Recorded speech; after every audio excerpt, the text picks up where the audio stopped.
Hi, this video is made to supplement the video that you've already watched about Zotero. This is going to give you some Brockport specific pieces to using Zotero. I have my Zotero showing on the screen here, and what I want to talk a bit about are the preferences. So the way you open this preferences pane will be different depending if you're on Windows or a Mac. If you're on a Mac, you'll look under the Zotero menu, and if you're on Windows, you'll look in the Edit menu, and you'll see preferences or settings depending on your system. So the first thing I want to talk about is the Sync tab. You can create a Zotero account and you can sync all of your sources. The first video doesn't talk much about that. You should be prompted to create this account when you download and install the software, but if you didn't, I recommend going to Sync and creating your account. I've already created my account so you can see that I'm logged in here. The other thing I want to talk about is the Site tab. If your word processor errors, you can go to Site, Word Processors, and reinstall your Microsoft add-in. You will need the actual downloaded Microsoft apps, not the web versions that you access through your browser if you're going to use Zotero with Microsoft Word.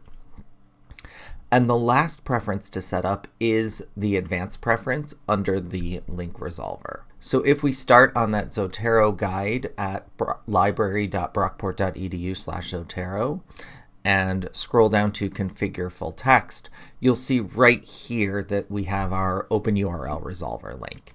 I'm going to right click on that and choose copy link. Depending on your browser, your options might be a little different, but you want the one that's going to copy that web page. Then I'm going to go to this open URL section in the advanced tab and paste it in. You can see I've already done that here. This will make it so that if we find a paper and we want to locate it, we now have a library lookup here. And when we do that, it will take us right over and get us to the article. So now I want to show you a couple more ways that you can get citations out of Zotero. Here we have my Zotero library, and if I wanted to cite this paper in a discussion board, or I only needed to cite this paper and I didn't want to use Microsoft Word, you can right-click on a single item and choose Create Bibliography from Item. This will give you some options. You choose your citation style, and then you choose whether or not you want the in-text citation or whether you want the bibliography entry or the full reference. Down here you can save as a rich text file, which is something you can open in Word. You can save as HTML, or you can copy to clipboard. So if you just need to send a reference to someone in email or post something to a discussion board, I would recommend using copy to clipboard. And now you can see my Microsoft Word, and I paste it in and it's there. I just need to make sure that the tabs are correct. Notice that my tab in my ruler is not where it should be for a regular Word document paper. But if I wanted to paste this into a discussion board, I've got everything formatted correctly.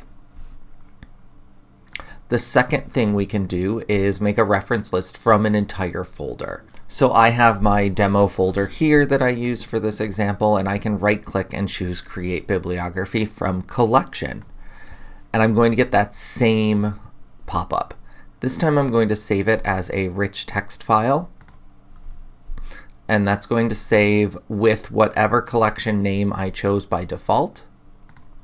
And we can see when I open this in Microsoft Word, I have a reference list formatted to the best of Zotero's ability.